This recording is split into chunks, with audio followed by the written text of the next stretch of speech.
24 सितंबर के दिन मैं खान साहब से अंदर मिला था। उसके बाद उन्होंने मुझे गिरफ्तार कर लिया। थाने में जुमे के दिन मेरा ब्रेन हेमरेज हो गया।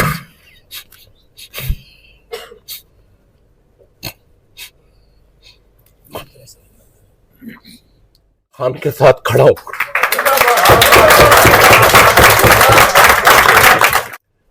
आगा खान से लेकर पूरे पाकिस्तान में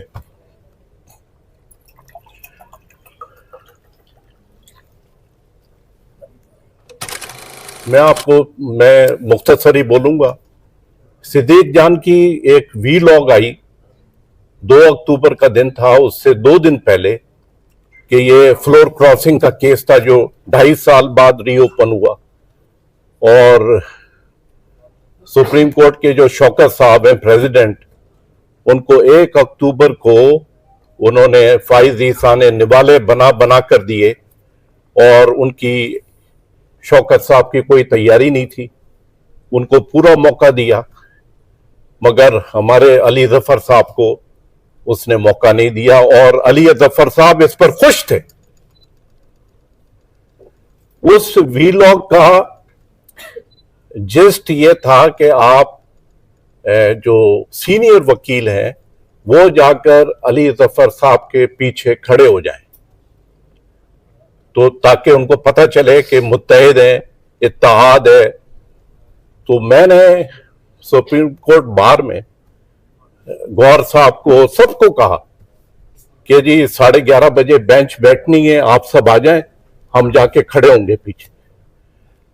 मगर 11:30 बजे शुरू हुई और हमारी क़यादत जो है वो 11:35 पर अदालत कोर्ट नंबर 1 से बाहर निकल गई। तो मैं बैठा था, वहां पर यह हुआ कि अली जफर साहब ने जो वहां पर अपनी जो मौकफ रखा, जो स्टांस रखा, तो वो मैं माफ करें, मैं क्योंकि जब मेरा ब्रेन हैमरेज हुआ था तो मुझे बहुत अच्छी तरह से मैं बोलने के लिए मुझे प्रॉब्लम होती है।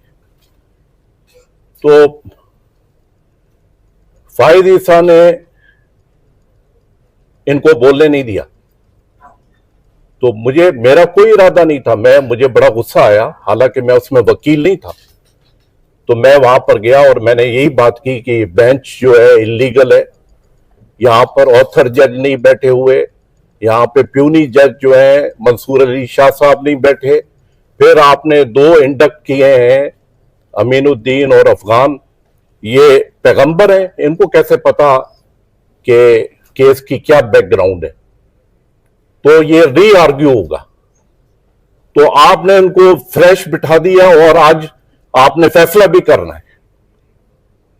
मुझे और हमारे वकील क्यों खामोश खड़े होते हैं? 24 सितंबर के दिन मैं खान साहब से अंदर मिला था और खान साहब की सिर्फ एक बात थी कि मुझे ये नहीं समझ में आता कि ये इल्लीगल काम कर रहा है फाइज ईसा, और हमारे वकील क्यों खामोश खड़े होते हैं, क्यों नहीं बोलते वहां पर?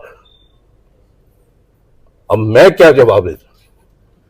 तो वो उस बात ने मुझे इंस्टिगेट किया और फिर मैंने जाकर बात की, मुतीउल्लाह, असद सब वहां पर मौजूद थे। उसके बाद उन्होंने मुझे गिरफ्तार कर लिया। सेक्रेटेरिएट थाने में जुमे के दिन मेरा रिमांड हुआ और उसके बाद मेरा ब्रेन हेमरेज हो गया वहां। फिर मेरा इलाज शुरू हो गया।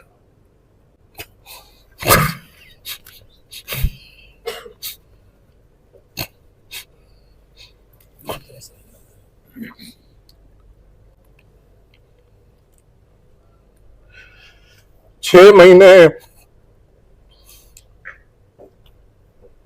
किस अजियत में गुजारे।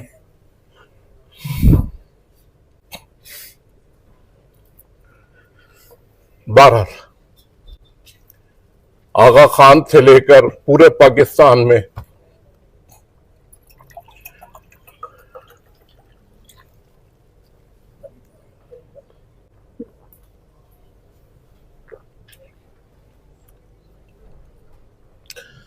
सॉरी, मेरा इलाज हुआ और फिर मैं मैदान में आ गया। और मैं आज भी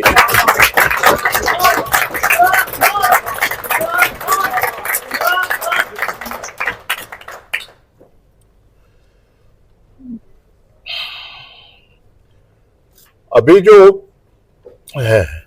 हाई कोर्ट में जो रिसेंट वाकया हुआ, जो बदनाम जमाना वाजिद गिलानी ने जो किया, उस पर फिर बहुत अफसोस की बात है कि सारी बार नहीं बोली, उसमें चंद बार बोली वहां पर। ये ईमान मदारी, हादी और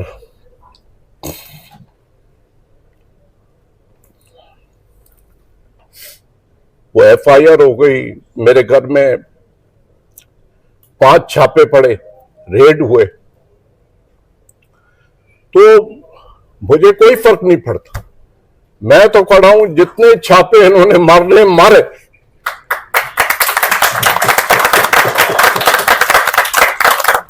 मगर मैं ये कहता हूं, हमारी जो क़यादत है, खुदारा इमरान खान के साथ बहुत ज्यादती हो रही है, आजाद जजों के साथ बहुत ज्यादती हो रही है।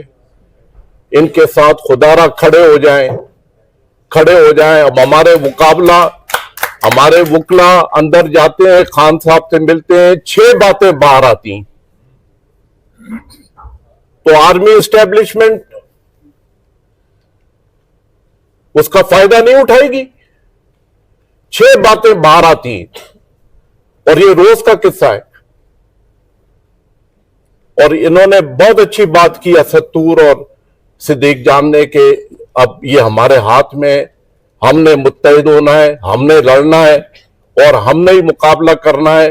आजाद जज जो हैं, उनकी तादाद अगर 5 या 6 है तो वो तादाद हमारे इत्तेहाद से 55 भी हो सकती है और 500 भी हो सकती है, मगर हमारा इत्तेहाद नहीं है। आप ILF का, मैं आपको कहता हूं, ये ILF जो है इसमें सब्जेक्ट नहीं है, इंसाफ लॉयर्स। 5 अगस्त को खान साहब की जो है 2 साल हो गए, मगर वाहिद ILF इस्लामाबाद थी जिसने कोई ना तकरीब की ना जलसा किया। ILF इस्लामाबाद में खत्म हो चुकी है, जिसको हमारे मोहम्मद अली बुखारी साहब ने 1947 की यहां पर कहानियां सुनाई।